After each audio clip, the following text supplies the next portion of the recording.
অবশ্যই পেটে ভাত না থাকলে দেয়ালে পিঠ থেকে না কিসে থাকবে। কে বিয়ে শাদী হয়নি আপনার? হ্যাঁ বিয়ে শাদী হয়েছে, বাচ্চা কাচ্চা আছে। তো স্বামী তো খাবার খাওয়াবে, আপনার স্বামী চিন্তা মারা কি? গেছে। ও কতদিন ধরে স্বামী নাই আপনার? 3 বছর। 3 বছর ধরে স্বামী ছাড়া আছেন? ছেলে মেয়ে কয়জন? 2 জন। 2 জন ছেলে মেয়ে। তো এতদিন পর হঠাৎ বিয়ে বসার জন্য আসলেন? এখন শরীরে শক্তি আছে, চেহারা সুরত ভালো আছে, এই জন্য ভিডিওতে আসছি। যখন চুল পাইকা যাবো, দাঁত পড়ে যাবো, তখন তার কেউ নিব না। ও আগেই মানে আগে থাকতে দিন থাকতে রাস্তা দেখা ভালো। দিন থাকতে রাস্তা দেখা ভালো। অন্ধকার হয়ে গেলে চোখে দেখা যাবে না। বাবা এত টাস টাস কথা বলে, ছোটবেলা থেকে অভ্যাস? ছোটবেলা থেকে কি কয় না, মনে যদি কষ্ট থাকে দুঃখ থাকে কথা এমনি আসে। আপনি কথা বলছেন না, কষ্টে কথা বলছে, ঠিক না? কি কাজ করেন? বাসা বাড়িতে কাজ করি। বাসা বাড়িতে কাজ করেন। যে টাকা পান সেই টাকা দিয়ে সংসার চলে? সংসার চলে না দেখেই তো কষ্ট, দেখেই তো মিডিয়ার সামনে আসছি।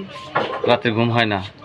রাত্রের ঘুম টেনশন থাকলে, পেটের যদি চিন্তা থাকে যে সকালবেলায় খামু কি, ছেলে মেয়ে খাইবো কি, ওই চিন্তা থাকলে কি আর ঘুম আসে? ওই চিন্তা হলো মেইন চিন্তা। কয় ছেলে মেয়ে আপনার? 2 ছেলে মেয়ে, 1 ছেলে 1 মেয়ে। এখন আপনার বয়স কত? বয়স 26। 26 বছর। এখনই আপনি স্বামী ছাড়া, স্বামী মারা গেছে না? এখন আপনি নতুন করে সংসার করতে চাচ্ছেন।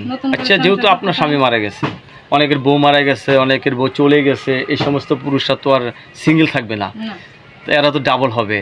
তো এরা যদি আপনাকে যদি বিয়ে করতে চায় কি করবেন? অবশ্যই আমি ওইরকম লোকই চাই। বাবা ওদের কথা শুনে দেখা যায় এক পায়ে খারাপ। আপনি না, ওইরকম লোক দুঃখ বুঝে, ইয়াং বয়সের ছেলেরা বুঝে না। ইয়াং বয়সের ছেলেরা বুঝে না, বয়স্ক লোকেরা দুঃখ বুঝে। দুঃখ বুঝে। ও যে যে জিনিসটা হারাইছে, যে জিনিস হারাইছে সেই জিনিসে সে দুঃখ বুঝে। কারেক্ট।